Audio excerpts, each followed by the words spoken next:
welcome to the In Between podcast, where we have conversations about where faith and life overlap. Like a Venn diagram, they overlap, and that little sliver in between is the In Between podcast. I'm your host, Caesar, and this is episode number two, the part two of a two-part series. So if you haven't listened to the first episode, go back, on YouTube, or go back to the other episode and listen to that one first. It was a great conversation. We had such a good time. And so this is a part two to that conversation. But we have to introduce ourselves for our new listeners, potentially. Or our returning listeners, in case they don't remember what our names were. All of the above. I'm Caesar, and we have... Tabitha. I am a co-creator for Student Ministry. Awesome. And I'm just student pastor. And together we are the In Between podcast, where we talk about the places where faith and life overlap. I'm gonna keep saying that until it sticks. Until people know. Yeah, we got a hand. We're gonna start seeing people do this. We're gonna start people doing this to us. And if you see us, if you see us, do a hand motion. That where your hands cross over each other, kind of like the John Cena can't see us, but times two at the same time. We should so have that. If you're on, if you're on audio podcast right now, go watch the YouTube clip of this, see what we're doing, and then come find us and do that motion. Just hold up your left hand and your right hand. Look at them both like they're great, and cross them in front of your face. There we go. What a great description for people who are not watching us but listening to us. But we always start with a icebreaker question to get us started. And our icebreaker question of today is, what is one silly rule you live by to this day? A nonsense rule that you've always done, like not sleeping with socks on in bed, or making your bed before you leave the house. I have no idea why all of mine are bed related. Maybe I need a nap or something. Yeah, you are. It sounds like you're tired. Do I sound delirious? No. Caesar is tired. But I just, first off, just need to address the elephant in the room. Caesar, I'm concerned for you that you are sleeping with socks on. That is just... That's a crime. That might be a sin, actually. It's a hot no. It's a hot no is what it is. Stay warm. Little piggies get cold at night. Absolutely not. You blanket it up. Yes. Blanket. Do your layers. Work in layers. You know what else has layers? What has layers? Onions have layers. Have layers. Donkeys have layers. Ogres have layers. Ogres have layers. Parfaits have layers. Shrek. That's your one Shrek reference for the episode. Yeah, so that's the one. I really feel like Disney is supposed to be sponsoring us, because we definitely dropped some Disney stuff in DreamWorks, my friend. Oh, DreamWorks. Ooh, let's not get them crossed. Go listen to the last podcast where we talked about a Disney movie. This week we're doing DreamWorks. Next week we're gonna do some like a Hallmark movie. I don't know. Next week is Pixar. Yeah, next week's Pixar. This is my silly rule. If I am baking, I'm a huge baker, love doing it. I am licking the batter before it's done. Now, you're supposed to. You have to. When you say licking the batter, do you mean like licking the spoon, or are you licking the batter out of the cake that you just poured? Because you said lick the batter. I'm like, I know what lick the spoon is. I know what licking the mixer little thing. But licking the batter? Like, you don't bake the cake? You just I am a heathen. Clearly. Who just... You slurp your cake. I'm joking. You slurp your cake. Cool, great. Good to know where I stand with Jess. But yeah, no, I always use the mixer sticks. Those, and that's what I do before. Which sometimes can be hard if I taste it and then I'm like, it needs a little extra of this or that, because then I have to go through the cleaning process. The mixer sticks? Is that the thing that spin around? Oh, those are the best. Yes, exactly. Yeah. And it's good. The hand mixer. The hand mixer, there you go. Yeah. You just have to, not just for the enjoyment of it, but also I like to know, okay, maybe it needs a little bit more salt just to help the tastes out, or maybe it needs a little bit more extract. Well, there you go. We got a savant over here. Clearly. You're expert. And you actually are good at baking. I cannot bake, so I'm very jealous that you can just taste something and know what goes into it, or what needs to go into it. When you make the cake. Cake. Okay, I'm sorry. Anyways, Just, what is your silly habit that you've developed, or silly rule that you live by? Yeah, I don't know if this is a really good question. I think I have things in the moment that are triggered by, but one thing that I do stand by is don't kill nature unless you're hunting. Or you're driving down the road and the possum happens to come across the street, or like gnats just want to fly into your windshield because they are obviously committed to committing suicide. Yes. Don't kill nature in nature. So Unless you you're don't swat hunting. mosquitoes? I don't spend time around them. You've Nope, never... I don't hang out with mosquitoes. They just come looking for me. You're in the South. They come looking for me, bro. So they never find you? Is what They you're never saying? find me. You never get a mosquito bite. Never find. Hey, for the record, I blend in. At nighttime, I blend in. They can't find They me. can't find you. They bump into you like, what was that? Is what you're saying. Oh my gosh. So what did I just hit? Black joke. I'm sorry. Sorry. That's Sorry. fine. That's right, man. Black guy, Mexican, and a white person start a podcast. They start a podcast. What do you expect?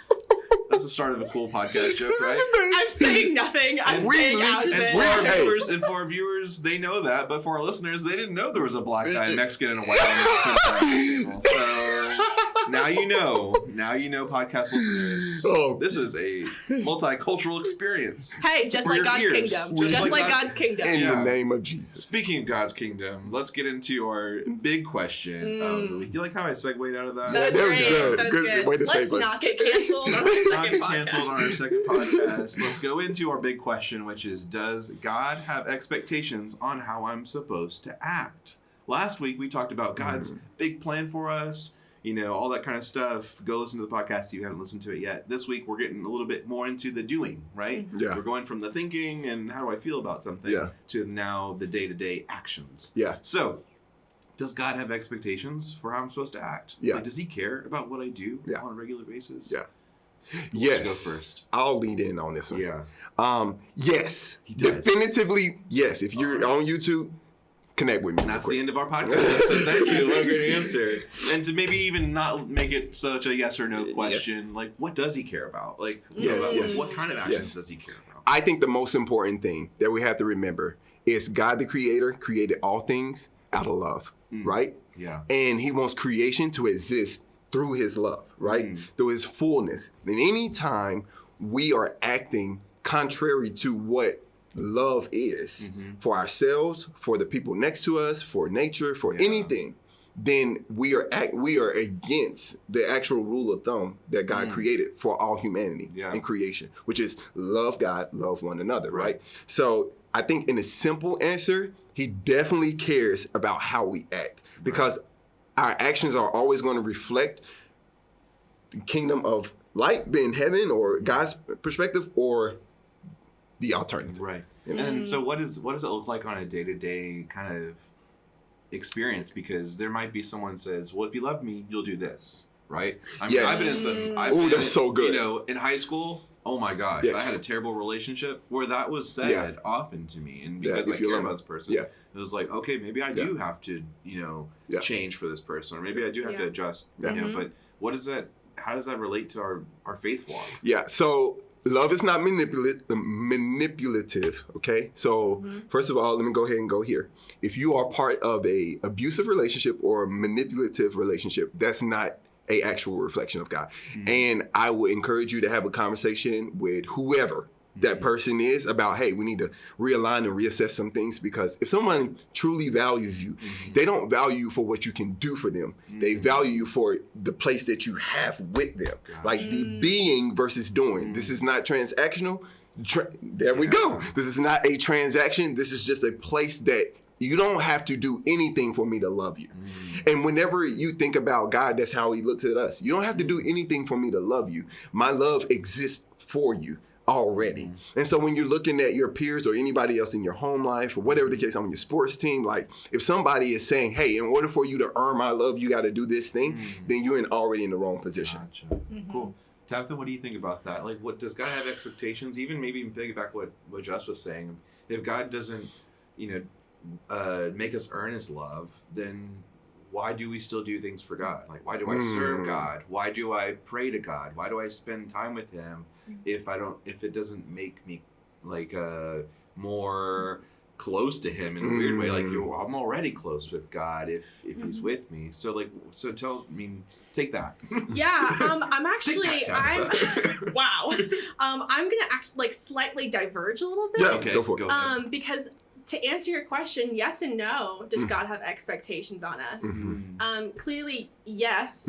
He doesn't want us to be doing sinful things, doing bad things, being bad to others, but also have an understanding that his expectations on you aren't so hard that in the morning when you're like, do I want a peanut butter and jelly sandwich for breakfast or do I want cereal?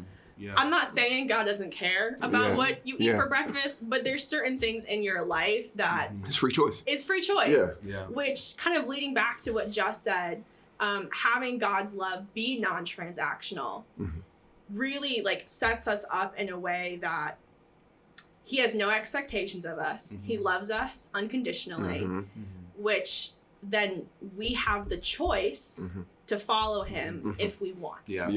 And that's good. That is really like, that is that one expectation. And to me, at least, having that choice brings this huge level of freedom and being able to say, I know that my life without God just isn't going to be right. I can pursue things like wealth. I can pursue relationships. I can pursue my identity in other things that just, they're not going to do anything for me. They're going to be able to give me worldly things. But when I'm going to bed at night, I'm still not going to feel secure about who I am and what I'm after. Well, like, take this question then, because what y'all are talking about makes me think of this kind of scenario. Was there ever a moment in your life where following God, and because following God is a process, right? It's a growing thing. It's changing.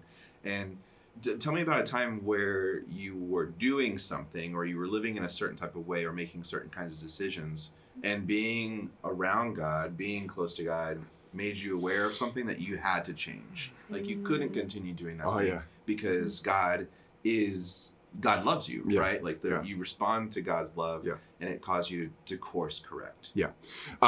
And I'm going to hinge what I'm about to share with y'all on these two concepts. Prisoner or palace, okay? So just remember that. So before I got into ministry work, actually God would set me up to actually get into the pastoral side of ministry work because I grew up as a musician, so I was already in church and doing stuff. I was in Lexington, North Carolina, which I'm from there. And I remember really being at the end of my road. And I remember feeling like a prisoner. I felt like a caged bird. Like, I was looking to be free, but I had nowhere to go. I was kicked out of my house. I was carrying around, clothes in the bin. You know what I'm saying? Suitcases. I was making $75 as a musician playing on Sundays. And like, I was doing a part-time job, hustling and all these other things. And I really felt like a prisoner. Like I was not singing. Like, I was not doing what God was telling me to do. Like, I just felt all the way out the will of God. And that couldn't be any further than a lie. But what I didn't know was that lie was actually setting me up for God's truth. And so what happened was, the palace part was, it was a little scary. Go back to our first segment and you can kind of pick up on what I mean by this. But whenever I made the step to truly follow God, it required me to step up out of where I was a prisoner and step into a palace, a place of where I didn't even realize I belonged. But along with that, I felt uncomfortable because I didn't feel like it was for me, right? So even though this palace place was for me, it didn't feel like it. And what I mean by that is, so I moved to Charlotte and like, I'm living literally at friends' houses. Like, and I made up in my mind, like, hey, I'm not going back home. Regardless, I'm not going back. If I got to sleep on the like train or whatever, I'm not going back home. And home is only just an hour away. So it wasn't like it was a great move. But listen, anytime you have to utilize your faith, everything feels like a great move if you never had to do it before. You know what I'm saying? And so that was it. I went from prisoner to palace, and what that looked like was I had to understand that this was my home.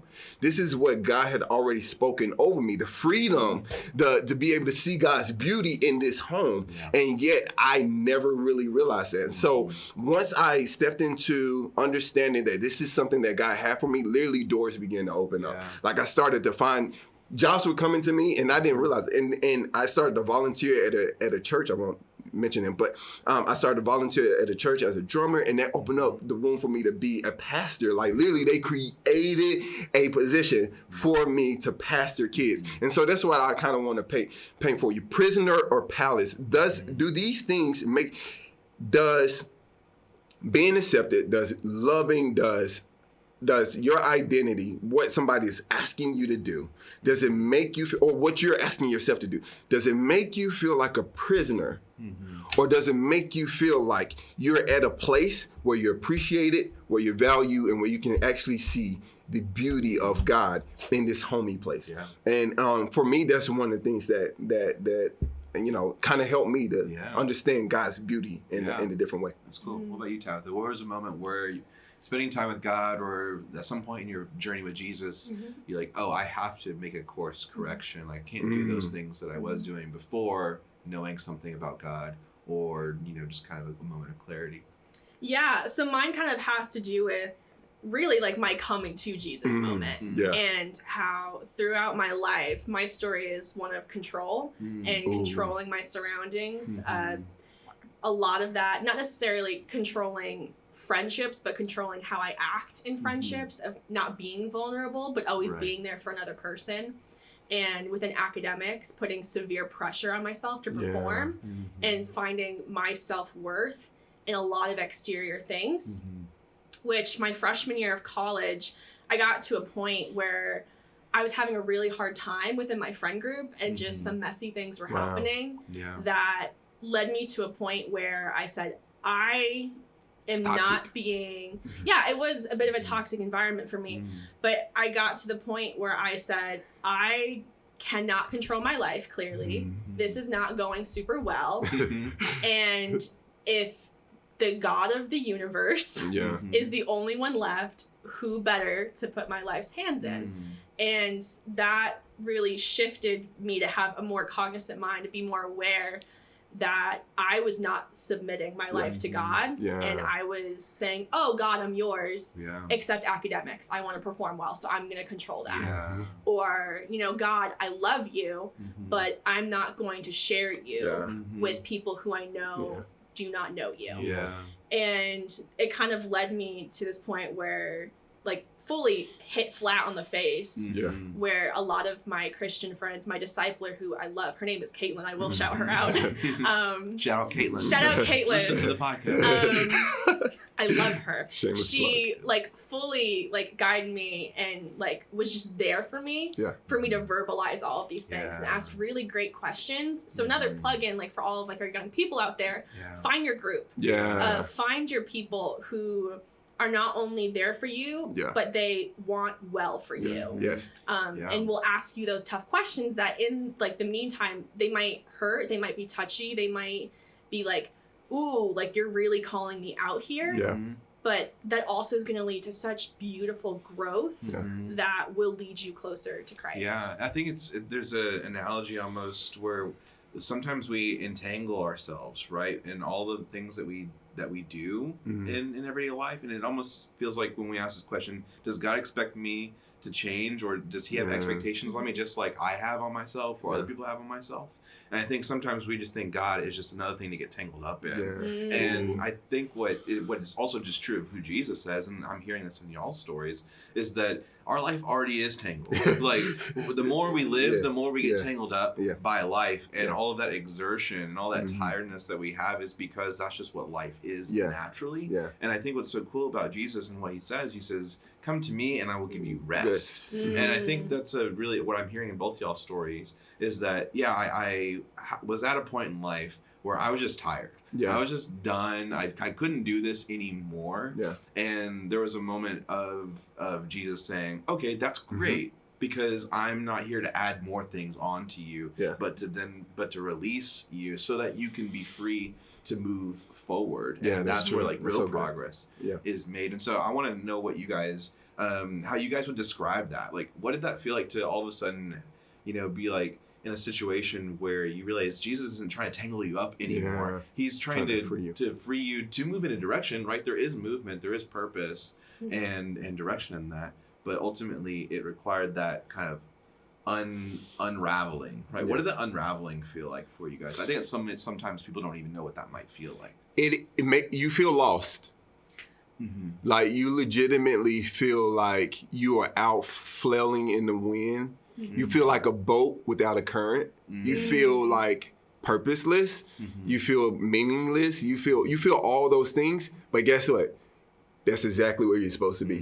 When you can no longer provide an answer for the place that you are or how to get out of it, you're at a good place. Because that means you're now humbled enough to turn to Jesus and literally receive the freedom that he was already trying to extend to you. Sometimes I find out that Jesus is just waiting for me to get to the end of myself so I can truly embrace the fullness of who he is. Yeah. And sometimes that means like hitting the bottom. Yeah. That's what happened for me. I had to hit the bottom. I had to try everything. I had to say that, hey, I did this in the community and I did this and I had this degree or I did these, I had all these accolades. That means zero to Jesus. It means zero to God. Yeah. Like, it's great that you got those things, but if your identity is in those things, then you have the wrong identity, mistaken identity, right? Imposter syndrome, as we said in the first episode. And it's like, Jesus is so pleased with freeing you that he continuously waits and invites you into that freedom. You just got to be willing to acknowledge it and see it. That's true. What about you? What did that feel like to kind of be untangled by Jesus where you were at? Scary, terrifying, joyous, great, Liberating, wanting to hide, wanting to jump, really like a complex ride of emotions. It is. Which I also say as a word of encouragement, that a lot of people have this conception that, oh, I'm going to choose to be a follower of Jesus and then everything's going to be great. Yeah. Absolutely Never not. happens that way. Absolutely not. Yeah. Like for me, for example, going through like those friendship problems and also putting a lot of my identity in academia, once I released control, I'm putting that in air quotes for the listeners. Didn't see the sarcasm. Yeah, the sarcasm there. Once I released control, like there was a lot of joy and goodness in that moment, especially being around like my mentor and my other Christian friends, and they were so joyous and excited for me for very good reasons. And then I go back to my dorm room and I'm like, what did I just do? What have I done? What is my life now? Because I've constructed a person over at that point 18, 19 years of life that all of a sudden is false and isn't not necessarily false in like a bad way, but that's no longer who I am. So how do you move forward from a base level? I think what's at the core of like all of this is that ultimately God wants to be partnered with you. Like that's the whole message of Jesus, right? That Jesus became a human being, right? He didn't just say, here's the rules, here's the book on how to be a human being. He's like, I'm going to be a human being. Because that's who God is, right? God is wanting to partner with you as a person. And I think so much of our life we spend just trying to make a life worth partnering with, right? Like we kind of like make a lot of ourselves so that other people will be like, oh, I want to be around you, or I want to be your friend, or I want to be your coworker, or all these different things, so we feel worth it, right? And I think that's what's so cool about Jesus, that we don't have to earn the worthiness to be a person. Jesus says we're a person. He says, I was a person, and I was a person so that we could be together. And that's just and so if you don't know who Jesus is, go read about him. Because that's what he does so well. He always comes alongside people who a lot of people think that they're not worth being with. Right? And he says, hey, that person's worth my time. That person's worth my attention. And I think that's so much of what we get tangled up in, and the expectations of our own selves. And sometimes we even put that on God, like, oh, if I expect all these things of myself and to act a certain way or to put all the pieces together, then of course God must do that as well.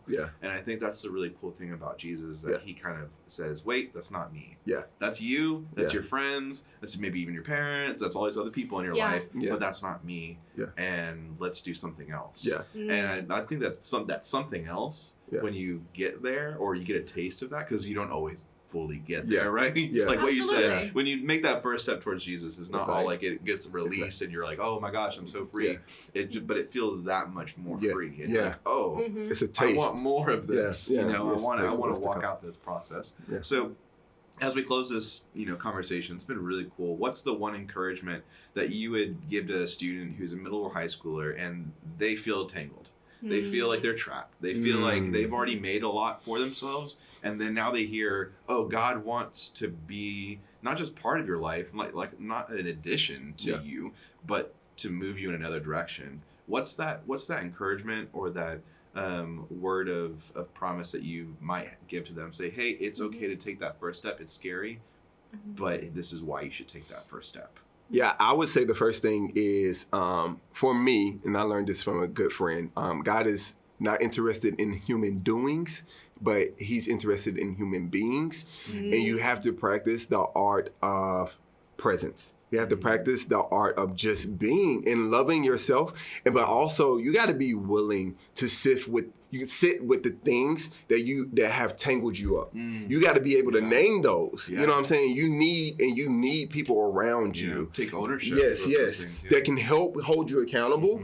That won't treat it as a transactional. I'm going to help you, but here's what's for me in return, right? Yeah. God is so deeply in love with not what you can do for him, but who you are in him. Yeah. And when you realize that starts to work out some of the tangleness, but then everything else is made up of your life and what you feel like you need to be doing. Yeah. So ask God, ask people who have actually like walked that path before. Right. Maybe it's your mother, your father, a good friend or whatever. Somebody that's probably a little experienced, you know. Sometimes our friends have the answer, but you know, sometimes around our age they're not. Yeah, they're in it with us. So it's like, you know. But I would say just remember that God created you to be first before he created you to do, and a lot of the doing is why we end up in tangled messes. Yeah. So don't do something before you can. Yeah, don't keep doing it if you're like stuck or you're like, what is next? It's like pause. Yeah. You know what I'm saying? Like, even if it takes a few moments, it's okay. Yeah. Because you're working on healing. You're working on freeing yourself, untangling those cords, okay? Yeah. So just exist in being and ask God to guide you through that. Yeah. Ask the Spirit. That's so cool. What about you, Tabitha? What's the one word of encouragement for that person who is not sure they can even take that first step? What would be maybe that first step that you would encourage them to take? Allowing yourself to feel. Yeah. I think, that was a big thing for me, is like giving myself permission to have these emotions and giving them to God. And it is totally okay to come to God and be like, the place that I am at right now, it's just like, this sucks. Like, this isn't great. This isn't where I want to be. However, giving that to God gives you the freedom to say, like, I know I can move forward because my life isn't about what's in front of me. It's about who's next to me. Yeah, that's true. And knowing that the destination that you've planned in your head, all of those expectations, it's okay if they don't come true again, because the person who's next to you, like, again, like the God of the universe who's directing you, he has so many good things in store that will be beyond your expectations. That's so true. Yeah. Well, thanks. That's awesome. Those are really cool. Even as I'm hearing them just form over myself, like, I'm like, man, if I'm getting this much, I'm sure all of our listeners and viewers are going to be the same way, be like, wow, I need to hear that. So thank you guys so much for that, exploring that question, about expectations. Does God want me to be something? Does God want me to do something differently? And I loved exploring that with you guys. So if you're interested and continue exploring that with us here on the In Between podcast, I encourage you guys to come back next week. It's going to be a great episode. But thanks for listening. Thanks for watching, and we'll see you guys next time.